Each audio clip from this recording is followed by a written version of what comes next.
ఒక్కొక్కడు చూడండి అసలు భగవద్భక్తి, పాపాలు, పుణ్యాలు, దేవుడు, పక్కవాడిని పట్టించుకోవడం ఏమీ ఉండదు. వాడు చాలా ఐశ్వర్యవంతుడిగా ఉంటాడు.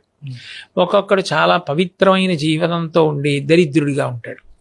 అప్పుడు సాధారణంగా ఏమంటారంటే, ఏమండి భగవంతుడు అన్నవాడు ఉంటే ఈయన ఇలా ఉండడం ఏంటి, ఆయన అలా ఉండడం ఏంటి? కరెక్ట్ గురుగారు.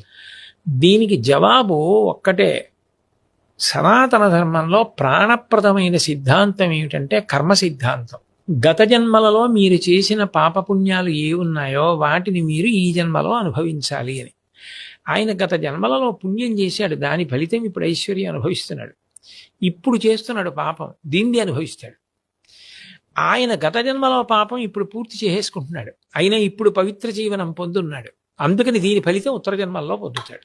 అప్పుడు ఆయనకి హెచ్చరిక, ఈయనకి భుజం మీద చెయ్యి పెట్టి అభినందించి అదే పవిత్ర మార్గంలో వెళ్ళడానికి తోడ్పాటు.